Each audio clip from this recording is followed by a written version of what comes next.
Hi friends, Ketan Rawal के साथ biology में स्वागत है आपका। हम पढ़ रहे थे chapter 21 neural control and coordination. Neural control and coordination. Friends, अभी सीबीएसई ने अपने सिलेबस में 30% जितना सिलेबस कम किया है। तो इसके तहत सारे चैप्टर्स में भी कुछ कुछ पार्ट्स कम किए हैं और कुछ कुछ चैप्टर्स भी कम किए हैं। आपका 12th का एंड 11th का अभी लोग जो है उनके लिए बहुत सारी चीज़ें कम की है, पर ये सीबीएसई ने की है। तो सीबीएसई ने की है तो हमारे लिए ये चीज़ें, अब इसका क्या इफ़ेक्ट होता है जीएसईबी में एंड नीट में, वो हमें देखने को रहेगा। तो एकदम ये डायरेक्टली हमसे जुड़ा हुआ नहीं है जो भी कम किया है वो, जब तक हमारा गुजरात बोर्ड एंड नीट जो है वो हमें कुछ कंफर्मेशन ना दे दे कि भाई ये क्या है और हम उसमें से सिलेबस में ले रहे नहीं ले रहे। क्योंकि गुजरात बोर्ड अपनी बोर्ड की एग्ज़ाम जो ले रहा है उसके लिए अपना खुद तय कर रहा है। उनके पास दो रास्ते हैं, या तो पूरा सिलेबस रख के एग्ज़ाम जो है मई जून में रखे, या सिलेबस कट करके एग्ज़ाम थोड़ा मार्च अप्रैल में वो कर ले कंडक्ट। तो इस तरीके से वो लोग सोचेंगे, जो सोचेंगे वो हमें पता चलेगा। तो अभी आप बस एक देख लेना कि हाँ 30% कटौती हुई है, पर अभी इसका पॉइंट वाइज जो है वो करने मत बैठना, क्योंकि वो अभी आएगा तब पता चलेगा। और इस लॉकडाउन के पीरियड में आपका पढ़ना जो है वो अफेक्ट ना हो पाए, इसमें कोई प्रॉब्लम ना पड़ पाए, वो आप बराबर देखना। ओके, तो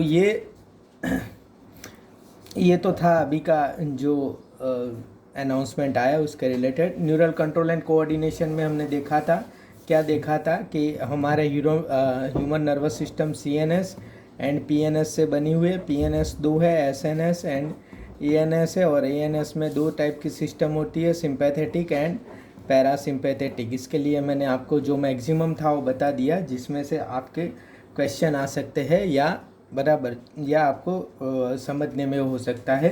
एनसीईआरटी का एक पैराग्राफ था विसरल ऑर्गन वाला। विसरल ऑर्गन मतलब फ्रेंड स्मूथ ऑर्गन, जैसे कि ये जो सारे अंदर बॉडी के अंदर के ऑर्गन होते हैं ना स्केलेटल के सिवा, उनको विसरल ऑर्गन कहते हैं। तो वो पार्ट और एएनएस सिस्टम ही, ऑटोनोमिक नर्वस सिस्टम का ही पार्ट है। पर तो विसरल ऑर्गन वाला जो सिस्टम है, जैसे कि हमारा इंटेस्टाइन हुआ, हमारा लीवर हुआ, वो सारे विसरल ऑर्गन है। तो वो पैराग्राफ भी हम कवर कर लेते, पीछे से उसमें ऐड किया गया था। तो एनसीईआरटी के पीछे है, जिसके पास नहीं है एनसीईआरटी उनके पास आगे होगा। तो ये रहा, बराबर देख लो आप। Visceral nervous system is the part of the peripheral nervous system, obviously part of the autonomic nervous system भी है उसका, बराबर।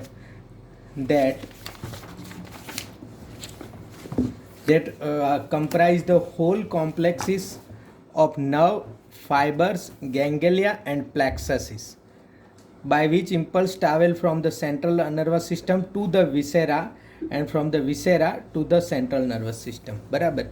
विसेरा मतलब ऐसे स्मूथ ऑर्गन, बराबर, या ऐसे स्मूथ सब्सटेंसेस अंदर जो बॉडी के अंदर होते हैं वो। अब देखो इसमें एक चीज़ जो है वो ज़्यादा दी है, जो आपने समझी नहीं होगी या आपको शायद पता ना हो। एक तो नर्व फाइबर्स दिया उन्होंने, नर्व फाइबर्स आपको पता है। एक तो गैंगलिया दिया उन्होंने, गैंगलिया आपको पता है। पर एक दिया प्लेक्सस, ये आपको शायद नहीं पता, या आप अपने आप हिसाब से क्या समझ बना के बैठे हो, आई डोंट नो। तो नर्व फाइबर है, गैंगलिया है, प्लेक्सस है, उनके बीच में मतलब इनसे गुजर के विसेरा। विसेरा का मतलब ये होता है कि ये जो स्मूथ टिश्यूज़ होते हैं उनको, जैसे कि ये इंटेस्टाइन है तो ये तो ऑर्गन हो गया, पर इंटेस्टाइन और लीवर के बीच तो कुछ तो होगा ना। तो ये जो स्मूथ टिश्यू है, स्मूथ कनेक्टिव टिश्यू, ये सारे क्या पार्ट बनाते हैं? ये सारे पार्ट बनाते हैं विसेरा। समझ में आ गया? अब इन्होंने क्या कहा है, हमको पता था कि ये समझो कि ये लीवर है, लीवर्स के सारे कनेक्शन जाके, ये सारे कनेक्शन जाके ये जो बनाएंगे, और ये चीज़ को क्या कहेंगे हम? गैंगलिया। क्या कहेंगे? गैंगलिया। गैंगलिया को मैंने कैसा कहा था? वो डिस्ट्रीब्यूशन पॉइंट डीपी जैसा है। तो ये गैंगलिया बना। अब देखो गैंगलिया, अब देखो ये गैंगलिया जो है वो यहाँ से छोटे छोटे रास्ते जाते हैं या छोटे छोटे कनेक्शन जाता है, पर गैंग्लिया के बाद कनेक्शन जाएगा वो क्या जाएगा, वो तो बड़ा कनेक्शन जाएगा। समझ में आया कि नहीं? तो ये सारे छोटे कनेक्शन का मतलब बड़ा फॉर्म जाएगा, मतलब ये जो है ये हाईवे जाएगा गैंग्लिया टू अदर गैंग्लिया। समझ में आया? तो गैंग्लिया टू अदर गैंग्लिया का जो है, अब समझो कि ये जो है ये समझो कि लंग्स का है, तो ये हुआ। तो गैंग्लिया टू अदर गैंग्लिया का जो जॉइन है उसको क्या कहेंगे, प्लेक्सस। क्लियर हुआ? बराबर। ये ऑर्गन है कोई भी, समझो कि लीवर है, लीवर से यहाँ पे गैंग्लिया, और गैंग्लिया से फिर जो है वो बड़ा कनेक्शन जाएगा। ऐसे थोड़ी कि यहाँ से आपके घर से जाए डीपी पे, और डीपी पे थोड़ा कि घर का कनेक्शन अलग हो जाता है, डीपी पे जाता है बड़ा वायर, फिर डीपी टू डीपी तो बड़े वायर होते हैं, बराबर। तो बस वैसे ही ये जो है गैंग्लिया जो है, गैंग्लिया टू गैंग्लिया क्या है, बड़ा कनेक्शन होगा, उसको कहेंगे फ्लेक्सस। तो visceral nervous system part of autonomic nervous system, बीच में विसेरा जो है, और विसेरा से सीएनएस, और सीएनएस टू विसेरा यहाँ पे जो है वो ट्रैवल होगा। तो क्लियर हो गया ये?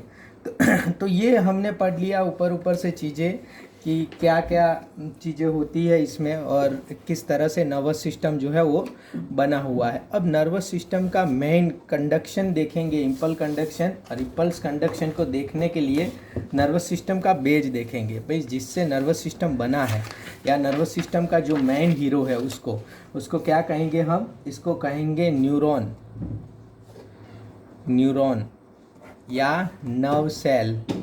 और नर्व सेल जब हम कहेंगे तो ऑटोमेटिक जो है हम क्या कहेंगे, नर्वस टिश्यू जो है हमारा हम पढ़ लेंगे। जब हम नर्व सेल पढ़ेंगे तो ऑटोमेटिकली हम जो है नर्वस टिश्यू जो है वो पढ़ लेंगे। अब देखो, नर्व सेल या न्यूरल टिश्यू जो है वो दो चीज़ों से बना हुआ है। अब मुझे एक बात बताओ, आपको सबको पता है क्योंकि आपने ऑलरेडी ऑनलाइन लेक्चर देख रखे हैं। नर्व सेल जो है, और ये शायद जो 12th पढ़ गए उनको ज़्यादा पता है, जो अभी नीट के स्टूडेंट्स देख रहे हैं, आप कहते हैं नर्व सेल जो है वो डिवाइड नहीं होता, डिवाइड नहीं होता, बराबर। और एक जो चीज़ है हमारी कि अगर समझो नर्व सेल डिवाइड नहीं होता, और कैंसर जो है वो तब होता है कि सेल जो है वो अनलिमिटेड डिवाइडेशन करे, मतलब बहुत सारा डिवाइड करे और उसका ग्रोथ होने लगे सेल का, तब है कैंसर होता है बेसिक। आप अभी कैंसर बाकी है आपको पढ़ने का, चैप्टर 8 में आपने अगर देख लिया ऑनलाइन तो बराबर। तो इसका मतलब तो ये है कि ब्रेन में तो कभी कैंसर होना ही नहीं चाहिए, ब्रेन में तो कभी कैंसर होना ही नहीं चाहिए। तो फिर ब्रेन में कैंसर, ब्रेन ट्यूमर कैसे होता है? इसका आंसर आप मुझे देना, कैसे होता है ब्रेन ट्यूमर या ब्रेन कैंसर, बराबर। तो यहाँ पे नर्व सेल जो है वो डिवाइड नहीं करता, तो ये ब्रेन ट्यूमर या ब्रेन कैंसर कैसे होता है। चलो अब हम पढ़ेंगे नर्व सेल। नर्व सेल को हम क्या कहेंगे, न्यूरॉन। न्यूरॉन जो है वो एक तो समझो कि अब हम पढ़ रहे हैं न्यूरॉन इसके लिए क्योंकि हमें एनसीईआरटी में से या नीट में से ऐसे पॉइंट्स निकालने हैं जिसमें न्यूरॉन में से क्वेश्चन पूछेंगे। अब न्यूरॉन का काम क्या है, इम्पल्स को कंडक्शन करना, इसको प्रोसेस करना, और इसको फिर ऐसे आगे बढ़ाना। समझ में आ गया? इसको कंडक्ट करना, प्रोसेस करना और आगे बढ़ाना, ये जो है मेन काम है नर्व का। तो इससे नर्व सेल्स बना कैसे है, नर्व सेल्स आप देखोगे तो ऐसे आपको नर्व सेल्स देखने को मिलेगा, बराबर। ये बेसिक स्ट्रक्चर है आप नर्व सेल का। इसको आप क्या कहोगे, डेंड्राइट्स, ये है एक्सन, ये है एक्सन टर्मिनल, और ये है मेन सेल या उसको कहोगे सेल बॉडी। अब तक आप जो पढ़ते आए हो ना इसमें इतना चल जाता था, बराबर, कि ये चीज़ को ऐसा कहेंगे और बहुत अच्छे से आप रट के काम आपका चल जाता था। पर अब यहाँ पे ऐसा चलेगा नहीं। अब यहाँ पे आपको चीज़ें थोड़ा समझ आनी ज़रूरी है कि भाई किस तरह से चीज़ें बनती है या कैसे होता है, बराबर। अब देखो यहाँ पे आपको पढ़नी है 3 चीज़ें, बराबर। इसके पहले आपको पढ़ना होगा उसका जनरल, मतलब जनरल न्यूरॉन जो है वो क्या होता है, कैसा होता है, बराबर। जनरल जो सेंटेंसेस है वो न्यूरॉन्स के, वो आपको देखने हैं। हम देख लेते हैं किस तरह से ये न्यूरॉन होता है। देखो ये सेंटेंसेस जिसमें लिखे हैं वो थोड़ा कर्सिव लिखे हैं, तो पर आप मैं ध्यान से और धीरे धीरे बोलूँगा तो आपको सारी चीज़ें समझ में आ जाएगी। ओके, तो न्यूरॉन में देखो, neuron is a structural and functional unit of nervous system hands neural tissue. तो नर्वस सिस्टम का भी स्ट्रक्चरल एंड फंक्शन यूनिट है और इसीलिए न्यूरल टिश्यू का भी वो स्ट्रक्चरल एंड फंक्शन यूनिट हो गया। सर्टेन न्यूरॉन्स में almost equal the length of the body. कुछ न्यूरॉन जो है वो पूरा बॉडी के लेंथ के होते हैं, हमारे अंदर नहीं होते, पर बहुत सारे ऑर्गेनल्स या बहुत सारे ऐसे होते हैं कि जिनके न्यूरॉन ही बॉडी के जितने होते हैं लंबे। Thus neurons with longer projection are the longest cells in the body. तो और हमारी सेल बॉडी में भी क्या होते हैं, लॉन्गेस्ट सेल जो है वो क्या है, न्यूरॉन होते हैं, और उनके प्रोजेक्शन पूरे बाहर आने चाहिए या पूरे लॉन्गर होने चाहिए। Human neural system has about 100 billion neurons. हमारे सिस्टम में 100 बिलियन न्यूरॉन्स होते हैं, बराबर। Majority of the neurons occur in the brain, बहुत सारे ब्रेन में ही हो गए। Fully formed neurons never divide and remain in interface through out the life. ये आपको क्लियर पता होना चाहिए। देखो अब छोटी छोटी चीज़ें जो है वो आपके दी है और इससे थोड़ी आगे आपको जाननी है। जैसे कि नेवर डिवाइड या एनसीईआरटी में दिया हुआ है कि कभी डिवाइड नहीं करते, पर आपको क्या जानना है कि तो फिर थ्रू आउट कौन से फेज में रहते हैं। हम सेल डिवीजन देखेंगे तब देखेंगे कौन से फेज में रहते हैं, वो इंटरफेज में रहते हैं थ्रू आउट, बराबर। तो कभी डिवाइड नहीं करते and remain in interface through out the life. Clear. Shortly after birth new neurons do not develop, मतलब बर्थ के बाद नए जो न्यूरॉन्स हैं वो फिर डेवलप नहीं होते। फिर आप कितनी भी बादाम खा लो या बादाम के पूरा वो करके खा लो, न्यूरॉन्स जो है वो डेवलप नहीं होते। Certain neurons have flask shaped cytons are called Purkinje cells. अब देखो पर्किंजी सेल्स जो है वो बहुत इंपॉर्टेंट, हमारा सेरेबेलम होता है ना, सेरेबेलम जब देखेंगे तब हम देखेंगे तो इसमें ऐसे डेंड्राइट्स ऐसे होते हैं। देखो डेंड्राइट्स ऐसे होते हैं, मतलब ये पूरा फ्लास्क शेप हो जाता है, बराबर। ऊपर से फ्लास्क कहता हो तो ऐसे ऊपर से फुला हुआ, अंदर से ऐसा, तो ये फ्लास्क शेप हो जाता है ना। तो ऐसे इसको क्या कहते हैं, पर्किंजे सेल्स, बराबर। पर देखो पर्किंजे सेल्स क्यों इंपॉर्टेंट है, कई बार पूछते हैं कि पर्किंजे फाइबर, पर्किंजे सेल्स। अब पर्किंजे फाइबर्स आपको पता होना चाहिए कि पर्किंजे फाइबर्स कहाँ आता है, वो पूरा हार्ट का बात है। एंड पर्किंजे सेल्स जो है वो यहाँ आते हैं सेरेबेलम में, और आप गूगल करोगे तो आपको अच्छे से पर्किंजे सेल्स मस्त फ्लास्क शेप के दिखने को मिलेंगे। तो बस आपको यही याद रखना है कि पर्किंजे ने ढूंढा था और पर्किंजे सेल्स और ब्रेन के सेरेबेलम में आते हैं वो, बराबर। तो वो न्यूरॉन्स जो है वो ऐसे, उसके डेंड्राइट्स जो है वो ऐसे होते हैं। बहुत सारी चीज़ें उनको यहाँ पे इम्पल्स जो लेने हैं, तो इसीलिए ये डेंड्राइट्स जो है वो ऐसे होते हैं। Neuron consist of main cell body and cytoplasmic processes arising from it, बराबर। न्यूरॉन क्या है, एक तो मेन सेल बॉडी होता है और साइटोप्लाज्मिक प्रोसेसेस जो है उसमें से अराइजिस होती है। साइटोप्लाज्मिक प्रोसेसेस मतलब क्या, इसमें से क्या क्या अराइज होता है, एक अराइज होता है डेंड्राइट्स एंड दूसरा अराइज होता है एक्सॉन। क्लियर हुआ। तो ये क्या हो गई, दोनों साइटोप्लाज्मिक प्रोसेसेस हो गई। क्लियर हो गया इतना मामला। हम यहाँ पे क्या क्या देखें कि एक तो कितने सेल होते हैं, मतलब कितने न्यूरॉन्स होते हैं ह्यूमन बॉडी में, ये हमने देख लिया। फिर लॉन्गर प्रोग्रेशन, लॉन्गेस्ट सेल होते हैं वो देख लिया, कभी डिवाइड नहीं करते और इंटरफेज में रहते थ्रू आउट द लाइफ, वो देख लिया। और ऐसे न्यूरॉन्स को पर्किंजी सेल्स कहते हैं, वो भी देख लिया। तो आपका मामला क्लियर हो गया। अब हम क्या देखेंगे, न्यूरॉन का main cell body. Main cell body मतलब जो ये है, ये सेल बॉडी। अब देखो यहाँ पे जब भी कोई चीज़ यहाँ बायो में आप पढ़ो तो आपको याद रखना है क्या, डिफरेंस। ये पूरा डिफरेंस पे ही बायो डिपेंड है कि भाई सेल, आप सेल पूरा चैप्टर पढ़ चुके हो और आपको पता है सेल में क्या क्या आता है। आपको पता है न्यूक्लियस आता है, माइटोकॉन्ड्रिया आता है, और आपको ये भी पता है कि सब क्या क्या काम करते हैं। क्लियर। तो अब आपको यहाँ पे ये याद रखना है कि सेल बॉडी हम न्यूरॉन्स की जब पढ़ रहे हैं तो हम क्या ऐसा याद रखें, या ऐसी क्या चीज़ है जो न्यूरॉन्स में थोड़ी अलग है। बराबर। और नॉर्मल सेल में वो चीज़ें नहीं होती क्योंकि न्यूरॉन्स अलग सेल है, बराबर। तो नॉर्मल सेल में वो चीज़ें नहीं होती, तो वो हमें चीज़ें जो है वो याद रखनी है कि इसमें कौन सी चीज़ें अलग है। अब देखो वन बाय वन हम इसमें जाते हैं। देखो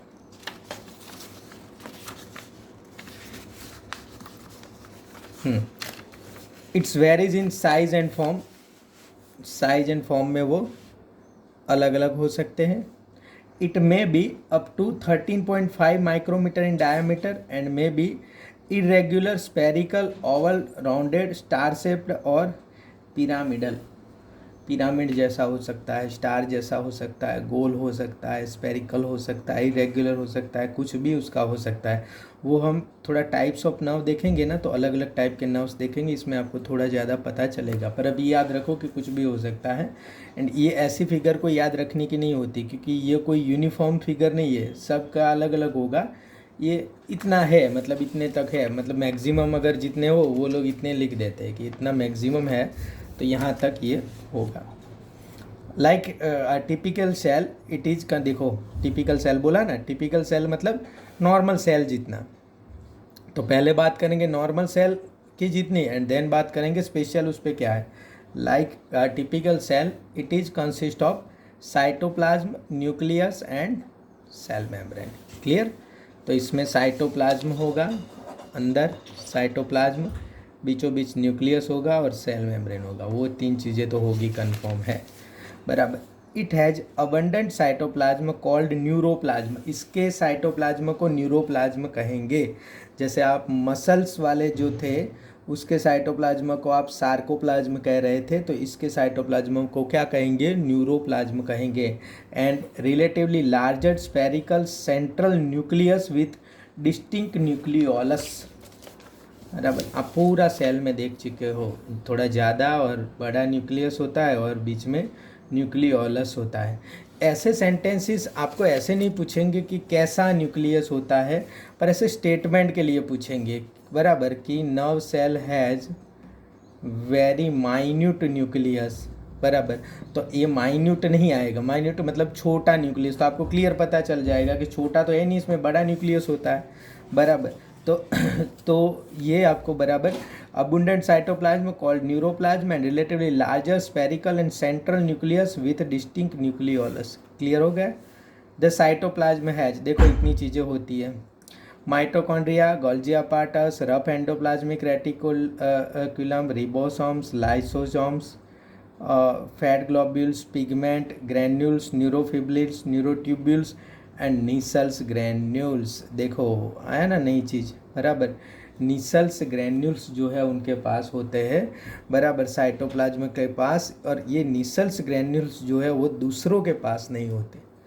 अब यहाँ ऐसा क्यों है, बायो में हर बार हम पूछते हैं कि ऐसा क्यों है। वैसे तो आप ये याद रख लो तो आपके मार्क्स आ जाए, इसमें कोई ज़्यादा वो नहीं है, पर आपको ऐसा क्यों है, नीसल्स ग्रैन्यूल्स है क्या, मतलब ऐसी कोई अलग से चीज़ है, अलग से ऑर्गेनाल्स है कि क्या है वो। नीसल्स ग्रैन्यूल जो है वो कोई भी अलग से ऑर्गेनाल्स नहीं है। इसमें देखो ऐसा पहले ऐसा ही सेल था, और सेल में क्या आता है, ये न्यूक्लियस आता है और ये है एंडोप्लाज्मिक रेटिकुलम आता है। क्लियर। अब इन लोगों ने क्या किया, अपना इम्पल्स कंडक्शन करने के लिए और इम्पल्स जो है वो आगे भेजने के लिए, बराबर, रिसीव करने के लिए और आगे कंडक्ट करने के लिए उनको सेल के दोनों साइड क्या है, ऐसे प्रोसेसेस बनाने पड़े। एक एक्सॉन बनाना पड़ा और दूसरा बनाना पड़ा डेंड्राइट्स। अब प्रोसेसेस बना के ऐसे तो बने नहीं होंगे, प्रोसेसेस के लिए उन्होंने क्या किया, सेल को खींचा। क्या किया, प्रोसेसेस बना के लिए उन्होंने प्रोसेसेस बनाने के लिए उन्होंने सेल को खींचा, और जैसे ही सेल को खींचा उन्होंने, तो ये एंडोप्लाज्मिक रेटिकुलम टूट गया। समझ में आया, एंडोप्लाज्मिक रेटिकुलम क्या हुआ, टूट गया। एंडोप्लाज्मिक रेटिकुलम टूट गया तो क्या है, ऐसे छोटे छोटे छोटे छोटे छोटे सेल जो है मतलब टुकड़े बन गए। टुकड़े बन गए मतलब एक टुकड़े। अब आपको पता है कि एंडोप्लाज्मिक रेटिकुलम के ऊपर क्या होता है, राइबोसोम होता है। तो यहाँ पे छोटे टुकड़ों के ऊपर 2 राइबोसोम, फिर कोई टुकड़ा के ऊपर 1 राइबोसोम, फिर ऐसे पूरा क्या हो गए, टुकड़े हो गए। और ऐसे टुकड़े ऐसे घूमने लगे, टुकड़े जो है वो ऐसे मतलब ऐसे घूमने लगे, और टुकड़े ऐसे घूमने लगे। तो ये जो है यहाँ पे अब देखो, इवोल्यूशन में ऐसा, मतलब इवोल्यूशन की मैं जब भी बात करूँ तो आपको क्लियर थियरी नहीं समझनी, उसको क्या है ही है। इवोल्यूशन में जब भी मैं बात करूँ तब आपको समझना है कि मानना होगा कुछ लोगों का, बराबर। तो वो आपको एकदम स्टेटमेंट में हेल्प नहीं करेगी, पर चीज़ें समझने में थोड़ी हेल्प करेगी। इवोल्यूशन ऐसे कहते हैं कि ये जो डेंड्राइट्स जो है वो पहले आए होंगे एंड देन आफ्टर एक्सॉन्स आए होंगे, क्योंकि डेंड्राइट्स में जो है वो नीसल्स ग्रैन्यूल्स होते हैं और एक्सॉन्स में आपको नीसल्स ग्रैन्यूल्स देखने को हमें नहीं मिले हैं। तो एक्सॉन्स बाद में आए होंगे और एक्सॉन्स में नीसल ग्रैन्यूल्स क्यों देखने को नहीं मिल रहे, उसका ये रीज़न भी मैं आपने देख लिया और दूसरा भी मैं रीज़न बताऊंगा। तो नीसल्स ग्रैन्यूल्स एक्चुअली कोई नई ऑर्गेनल्स नहीं, वो आपको क्लियर पता चल गया कि वो क्या है, टूटी हुई एंडोप्लाज्मिक रेटिकुलम है, बराबर। तो ये है टूटी हुई एंडोप्लाज्मिक रेटिकुलम, इसमें कुछ भी नई ऑर्गेनल्स नहीं है। न्यूरोफिब्रिल्स एंड न्यूरोट्यूब्यूल्स वो भी होते। तो आपको बोलेंगे कि भाई सेल बॉडी में कोई नई ऑर्गेनल्स होती है, कोई भी नई ऑर्गेनल्स नहीं होती। सेल बॉडी में अलग क्या होता है नॉर्मल सेल से, तो आपको पता चल जाएगा कि नीसल्स ग्रैन्यूल्स है वो अलग होते हैं। तो presence of neurofibrils Nissl granules is characteristic to all neurons, बराबर। Nissl granules and neurofibrils. अब न्यूरोफिब्रिल्स यहाँ पे क्यों हो गए भाई, क्या इतना ज़रूरत हो गया? ऑब्वियसली न्यूरोफिब्रिल्स की बहुत ज़रूरत पड़ेगी, इम्पल कंडक्शन करना है, इम्पल को रिसीव करना है, इम्पल्स को आगे बढ़ाना है, तो फाइबर जैसा स्ट्रक्चर तो चाहिए ना जिसपे इम्पल्स ऐसे ट्रैवल करें, बराबर। तो इसलिए न्यूरोफिब्रिल्स ज़रूरी है। निसल्स ग्रैन्यूल्स आपने देख लिए, ये दोनों कैरेक्टरिस्टिक में दोनों प्रेजेंट है, तो आपको समझ जाना है कि ये न्यूरॉन्स की बात हो रही है। Neurofibrils play a role in transmission of impulses, clear हो गया। Neurotubules are in fact microtubules which maintain the shape of neurons.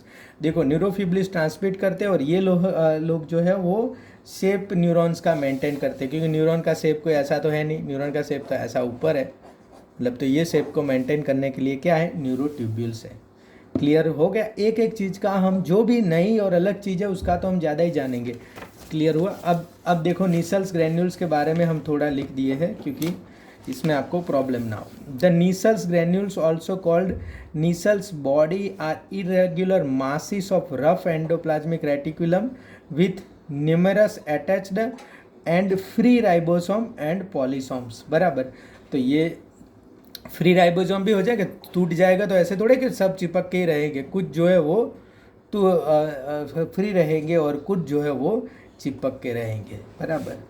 The Nissl's granule synthesize protein for the nerve cell. Nissl's granule जो है वो नर्व सेल के लिए protein synthesise करता है। Clear हो गया, बराबर। वहाँ एंडोप्लाज्मिक रेटिकुलम कर दी, टूट गई तो वही के वही करेगी और तो कोई करेगा नहीं।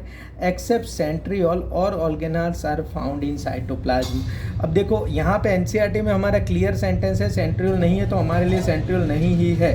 पर अगर समझो क्योंकि ये ये जो सेल जो है वो डिवाइड नहीं करता, तो फिर सेंट्रियोल का क्या काम करेंगे, बराबर। पर ये अभी के जो साइंटिस्ट हैं उन्होंने माना कि अगर ये सेंट्रियोल ना हो ना तो माइक्रोट्यूब्यूल भी नहीं बन सकते, सेंट्रियोल ही बनाते हैं माइक्रोट्यूब्यूल को। तो हो सकता है सेंट्रियोल हो, माइक्रो ट्यूब्यूल बनाता हो तो, और सेल डिवाइड ना होने का कोई और भी रीज़न हो, पर वो सब बातें अलग है। हमारे लिए सेंट्रियोल नहीं है इसलिए डिवाइड नहीं होता, बात है ख़त्म, बराबर। Centriole is absent in nerve cell, hence cell division is absent, बराबर। The cytoplasm immediately surrounding the nucleus and loaded with protein synthetic machinery called perikaryon। बे थोड़ा ज़्यादा डीप हो गया आपके लिए, इसमें ये कोई मतलब का नहीं है, पर अगर ऐसे याद रखोगे तो थोड़ा शांति होगी। पहले जो है ना, पहले पूरे सेल बॉडी को पेरिकैरियन कहते थे, पहले पूरी सेल बॉडी जो है ना उसको पेरिकैरियन कहते थे। फिर अभी ये लोग कह रहे हैं कि न्यूक्लियस और इसके आसपास जो ये साइटोप्लाज्म होता है कि नहीं, तो इसमें ज़्यादा से ज़्यादा प्रोटीन सिंथेसिस होता है, क्योंकि नीसल्स ग्रैन्यूल्स से तैर के नीचे आ जाते हैं, बराबर, भारी चीज़ है तो यहाँ से बहुत ज़्यादा प्रोटीन सिंथेसिस होता है, तो इस इलाकों को ही पेरिकैरियन कहेंगे, बराबर। प्रीवियसली द नाम perikaryon was given to the cell body. Aging neurons contain a pigment lipofuscin, spelling है LIPOFUSCIN, बराबर। Aging neurons contain a pigment lipofuscin derived from lysosome. अब एजिंग न्यूरॉन न्यूरॉन जो है लिपोफिसिन हुआ डिराइव फ्रॉम लाइसो, मतलब लाइसोजम क्या करेगा, बहुत सारे सेल को तोड़ेगा, बहुत सारे मटेरियल को तोड़ेगा, तो यहाँ पे white white white white white material हो जाएगा, उसको क्या कहेंगे, लिपोफ्यूसिन। क्योंकि बहुत सारी चीज़ें प्रोटीन हो गई, इसमें से कुछ कम जनरेट हो गए, लाइसोजम तोड़ता जाएगा तो फिर सेल एजिंग तो होगी ना, तो इसको ये मटेरियल को लिपोफ्यूसिन कहते हैं जब एज हो जाता है तब। साइटोन is concerned with metabolic maintenance and growth, किसके लिए है, मेटाबॉलिक मेंटेनेंस एंड ग्रोथ के लिए साइटोन है। तो साइटोन का आपने क्लियर हो गए आप साइटोन के बारे में। साइटोन के बारे में हमें बेसिक क्या पढ़ना है कि एक तो नॉर्मल सेल जितना क्या होता है, तो इन लोगों का सेल मेम्ब्रेन है, साइटोप्लाज्म है, न्यूक्लियस है, वो वगैरह चीज़ें हैं, थोड़ा बड़ा न्यूक्लियस होता है, न्यूक्लियोलस होता है, एकदम डिस्टिंक्ट क्लियर हो गया। फिर हमने देखा कि सारी ऑर्गेनल तो एक जैसी है, बस निसल्स ग्रैन्यूल्स अलग है और माइक्रोफिब्रिल्स एंड माइक्रोट्यूब्यूल्स थोड़े ज़्यादा है। तो आपने देख लिया कि तीनों का क्या क्या काम है, निसल ग्रैन्यूल्स कैसे बना है, टूट गया तब, माइक्रोफिब्रिल्स क्या है, ट्यूब्यूल्स क्या है, क्लियर हो गया। तो ये सेल बॉडी के बारे में आप क्लियर हो। अब हम क्या कहेंगे, सेल प्रोसेसेस, उनको क्या कहेंगे, न्यूराइड्स और सेल प्रोसेसेस। नाम याद रखना है, ऐसे नाम बदल के आपको क्वेश्चन करेंगे। The process of neurons are called neurites. These are two types, dendrites और dendrons and axon, axis cylinder and neuraxon. बराबर, ऊपर वाला डेंड्राइट और नीचे वाला जो है वो एक्सॉन है। बराबर, अब हम देखेंगे डेंड्राइट्स में क्या है, किस तरह की चीज़ें जो है वो डेंड्राइट्स में है। डेंड्राइट्स और डेंड्रॉन्स में क्या है देख लो। It is small cell process, its fine branches are called dendrites. छोटी सी स्मॉल सेल प्रोसेस है, उसकी फाइन ब्रांचेस को डेंड्राइट्स कहते हैं। Some receptors are found on the dendrites, वो तो हम बराबर पढ़ेंगे अगर आगे आया तो अच्छे से, और अगर नहीं आया तो फिर आप मेडिकल में पढ़ेंगे। रिसेप्टर होते हैं डेंड्राइट्स पे, क्योंकि रिसीव करने के लिए रिसेप्टर तो होते हैं ना on the dendrites. So dendrons receive the stimuli and produce centripetal conduction. अब देखो ये याद रखना, सेंट्रीपिटल कंडक्शन कौन करता है और सेंट्रीफ्यूगल कंडक्शन कौन करता है। इसके पहले आपको सेंट्रीपिटल एंड सेंट्रीफ्यूगल के बारे में पता होना चाहिए। सेंट्रीपिटल मतलब क्या है, टुवर्ड्स द सेंटर, क्या है, टुवर्ड्स द सेंटर। समझ में आ गया, मतलब ये सेल है, ये डेंड्राइट्स है, यहाँ से उन्होंने रिसीव किया और कहाँ जाएंगे, इस सेल की तरफ। तो सेल का सेंटर न्यूक्लियस है, तो न्यूक्लियस की ओर जाएंगे तो सेंट्रीपिटल, न्यूक्लियस के दूर जाएंगे तो सेंट्रीफ्यूगल। तो अब आपको मैंने एक्सॉन पढ़ाया भी नहीं, आपको क्लियर पता चल गया होगा कि एक्सॉन का सेंट्रीफ्यूगल होगा और डेंड्राइट्स का जो है वो कंडक्शन जो है वो सेंट्रीपिटल होगा। क्लियर हो गया, सेंटर की ओर, सेंटर से बाहर। तो some receptors are found on the dendrites, so dendrons receive the stimuli and produce centripetal conduction. They are also called afferent processes or receiving processes. बराबर, afferent मतलब आपने फिर से हार्ट वाले में देखा था ना, अरे हार्ट वाले में क्या, किडनी वाले में एक afferent arterioles होती है और एक efferent, बराबर, अंदर जाती है वो afferent, फिर बाहर निकलती है efferent। ये थोड़ी मोटी होती है, पतली होती है। क्लियर हो गया ना, तो ये बाउमेंस कैप्सूल वाला। तो एफेरेंट अंदर आता है, तो एफेरेंट प्रोसेसेस और receiving processes. The dendrites contain microfibrils, microtubules and Nissl's granules. मतलब सेल बॉडी वाला पूरा जो है वो डेंड्राइट्स के पास होता है। बराबर, अब देखो एक्सॉन, क्लियर हो गया dendrites. Axon is a single usually very long process of uniform thickness. The part of cyton form where axons arises is called axon hillock. देखो ये टूटा होगा सेल का पार्ट जहाँ से एक्सॉन अराइज हुआ। डेंड्राइट्स में ऐसा कुछ भी नहीं, हिलॉक विलॉक, बराबर। डेंड्राइट्स तो ऐसे ही है, पर एक्सॉन जो है जहाँ जिस पार्ट से, यहाँ से जैसे एक्सॉन अराइज हो रहा है ना, तो इसको कहेंगे एक्सॉन हिलॉक। बराबर है, एक्सॉन हिलॉक के पास जो है बहुत सारी चीज़ें होती है और यहाँ पे बहुत सारी सेल मटेरियल भी होते हैं। बराबर, तो एक्सॉन माइटोकॉन्ड्रिया भी यहाँ पे ज़्यादा होते हैं। एक्सॉन हिलॉक ये वाला पार्ट जहाँ से एक्सॉन अराइज होता है। बराबर, most sensitive part of the neuron is axon hillock. बहुत ज़्यादा सेंसिटिव पार्ट है axon hillock. Thus axon contain neurofibrils and neural tubules but does not have Nissl's इतनी प्रोटीन वाली कोई होती ही नहीं चीज़। निसल्स ग्रैन्यूल्स नहीं होगे, राइबोसोम नहीं होगे, गोल्जी कॉम्प्लेक्स नहीं होगा, तो प्रोटीन बनेगा भी नहीं, पैकेजिंग भी नहीं होगा। अब देखो ये एक और बहुत बड़ी सोचने की चीज़ ये भी है कि एक्सॉन को क्यों प्रोटीन नहीं बनाया दिया जा रहा है, मतलब प्रोटीन नहीं बनाया दिया जा रहा है मतलब क्या मतलब हुआ, इसका डिसीजन नहीं लेना दिया जा रहा है, मतलब एक्सॉन को मना करते हैं लोग कि तुम डिसीजन मत लो, ऐसा क्यों। बहुत अच्छी चीज़ है, देखो ऐसा क्यों, आप समझो कि ऐसे आपने इम्पल्स रिसीव किया, तब तक डेंड्राइट्स को बोलते हैं कि ना आप बताओ, तो डेंड्राइट्स तो अपना इम्पल्स रिसीव करता है तो उसको पहचान के बताना तो होता है कि नहीं इसको न्यूक्लियस को कि सर ये कहना चाहता है, बराबर। अब सर को उसने बताया कि ये कहना चाहता है तो इसके लिए प्रोटीन मशीनरी चाहिए, कुछ भी चीज़ करनी हो तो न्यूक्लियस ने, सर ने कहा ओके अच्छा ये बात है, उसने गुस्सा दिला दिया, मारो थप्पड़। तो सर ने प्रोसेस किया और प्रोसेस करने के बाद यहाँ पे एक्सॉन को दिया।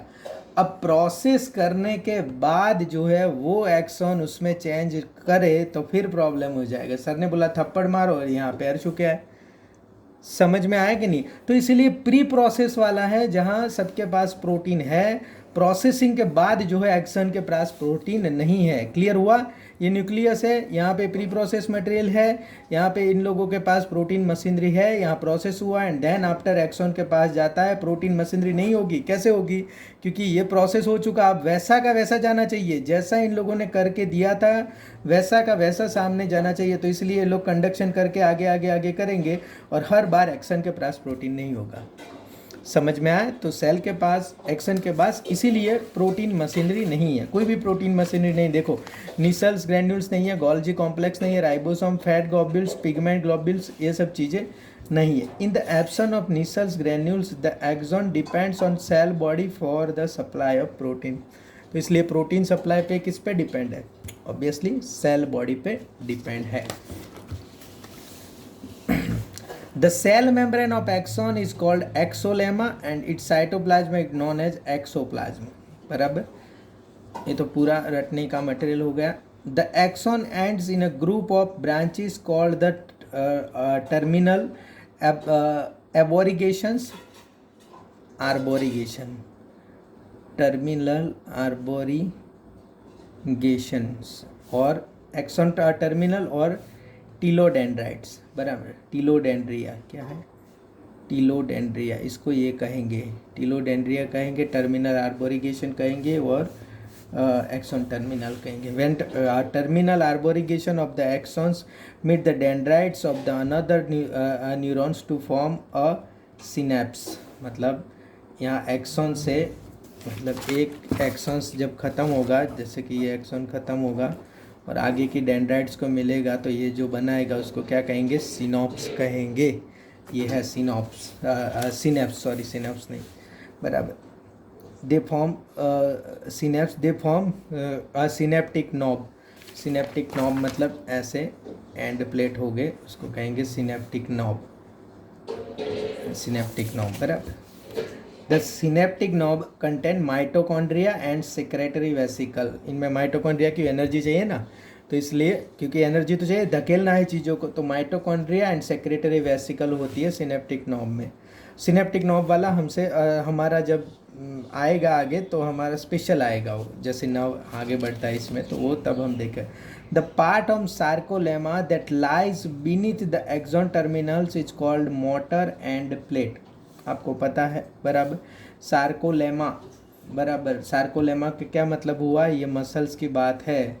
सार्कोलेमा के बाहर मोटर एंड प्लेट होती है और वहाँ से ये लोग देते हैं, एक्सॉन लेता है एंड देन आफ्टर वो चीज़ें होती है। The axon conducts nerve impulses away from the cell body, therefore called efferent process और सेंट्रीफ्यूगल कंडक्शन, बराबर। वो अफेरेंट है, ये इफेरेंट है, बराबर, और सेंट्रीफ्यूगल है। क्लियर हो गया। There are two types of axon, myelinated और नॉन माइलिनेटेड। अब देखो ये जो है माइलिनेटेड और नॉन माइलिनेटेड, दो टाइप के एक्सॉन्स जो है वो आपके पास होते हैं। माइलिनेटेड का मतलब ये है, देखो नर्व सेल जो कोई एक सेल नहीं होता, एक तो यहाँ पे सेल होता है, यहाँ पे डेंड्राइट्स होती है, वहाँ एक्सन्स होता है, और यहाँ पे आसपास भी सेल होते हैं इसके। इसको क्या कहते हैं, स्वान सेल। और ग्लायल सेल भी कहते हैं उसको, याद रखना। उसको क्या कहते हैं, देखो इस सबके पास न्यूक्लियस होता है। तो अब मुझे ये बताना, समझो कि एक्सॉन के पास तो नीसल्स ग्रैन्यूल्स नहीं होते, ये फिर से आपका क्वेश्चन है। स्वान सेल के पास प्रोटीन मटेरियल नीसल्स ग्रैन्यूल्स वगैरह होते हैं कि नहीं होते, वो आपका सोचने का ये हो गया, ये होता है एक्सॉन। अब देखो स्वान सेल है ना, वो जो होते हैं वो क्या होते हैं, इनके चौकीदार होते हैं अंदर की इन्फॉर्मेशन के। तो जब इनको लगेगा कि बहुत ही सीक्रेट और ज़बरदस्त इन्फॉर्मेशन है, तब वो पूरा चौकी लगा देंगे इस पर, बराबर। और एक सीथ बना देंगे, उसको क्या कहेंगे, मायलिन सीथ। क्या कहेंगे, मायलिन सीथ। तो पूरा स्वान सेल है और इस पर ऐसे मायलिन सीथ बन जाएगा। देखो ये बीच बीच में जगह रहती है ना, जैसे पूरा स्वान सेल है और इस बीच में जगह है, तो ये सीथ, ये जो होल दिख रहा है बीच बीच में, वहाँ ये मायलिन सीथ का मटेरियल भर देंगे, बराबर। और ये पूरा ऐसे सेल बन जाएगा। तो ये मायलिन सीथ बना देंगे स्वान सेल जब उनको लगेगा तब, और जब उनको नहीं लगेगा तब मायलिन सीथ नहीं बनाएंगे। तो ये बहुत बड़ी चीज़ है और बहुत लोगों को भूल हो जाती है। मायलिनेटेड और नॉन मायलिनेटेड दोनों में स्वान सेल होते ही है, एक में मायलिन सीथ बनाते हैं और एक में नहीं बनाते। क्लियर हो गया। तो जहाँ पे बहुत सेंसिटिव इंफॉर्मेशन रहती है, कहाँ पे, सीएनएस पे रहती है और स्पाइनल कॉर्ड में रहती है, वहाँ पे बहुत सेंसिटिव इन्फॉर्मेशन रहती है। और इन्फॉर्मेशन लॉस हो जाए तो आपकी मेमोरी लॉस हो जाए, आपका आँख का विजन चला जाए, ऐसा प्रॉब्लम हो सकता है। तो वहाँ मायलिन सीथ होती है, वहाँ की इन्फॉर्मेशन लॉस नहीं होती। अब जब दूसरी जो हम बेचते हैं यहाँ से, एएनएस से, पीएनएस से पूरा, वो इसमें थोड़ा बहुत लॉस भी हो जाए तो कोई प्रॉब्लम नहीं। आपको मुझे इसको मारना है, मुझे भूख लगी है, मुझे ये करना है, तो इसमें जो है वो मायलिन सीथ नहीं होती, वो नॉन मायलिनेटेड होते हैं। देखो myelinated, in myelinated axons, swan cells form myelin sheath around them. The gaps between two adjacent myelin sheath are called nodes of Ranvier. ये जो मायलिन शीथ के ये जब मैंने ड्रॉ किया ना, तो यहाँ गैप हुई ना, ये क्या है, नोड्स ऑफ रेनवियर। मतलब ये एक्सॉन है, ये मायलिन शीथ है और यहाँ बीच बीच में नोड्स आते हैं, तो उसको क्या कहेंगे, नोड्स ऑफ रेनवियर। बीच बीच में थोड़ी जगह रहती है, सेल टू सेल अरेंज हुए तो बराबर, नोड्स ऑफ रेनवियर। क्लियर हो गया। अब यहाँ क्या है, myelin nerves fibres are found in cranial and spinal. Cranial मतलब ब्रेन के, क्रेनियल मतलब हमारा जो ये खोपड़ी है ना, खोपड़ी को क्रेन कहते हैं। ये क्रेनियल खोपड़ी के अंदर है सब cranial nerve. Cranial and spinal nerve जो है वो मायलिनेटेड फाइबर के अंदर। नॉन मायलिनेटेड में, in non myelinated nerve fibres Schwann cell do not form myelin sheath and are without nodes of Ranvier. तो मायलिन सीथ ही नहीं बनाएंगे तो नोड्स कहाँ बनेंगे, तो बस ऐसे वो भी चिपक के रहे होते हैं, बराबर। They are commonly found in autonomous and somatic neural system. मतलब पूरा पीएनएस में जो है ये है, और पूरा सीएनएस के अंदर जो है वो मायलिनेटेड है। क्लियर हो गया आपका न्यूरॉन जो, अब मुझे लगता है कि इसमें से ऐसा कुछ भी नहीं होगा जो आपको नहीं आता, उसको 2-3 बार रीड कर देना क्लियर कट। मैंने सब पढ़ के भी रखा है, तो वो भी रीड कर देना, तो आपको ये है न्यूरॉन के बारे में सारा पता चल जाएगा। अब हम टाइप्स ऑफ न्यूरॉन देखेंगे कल, एंड देन इम्पल्स कंडक्शन है, नर्व इम्पल्स कंडक्शन है, वो हम अच्छे से देखेंगे। Thank you friends, thank you very much.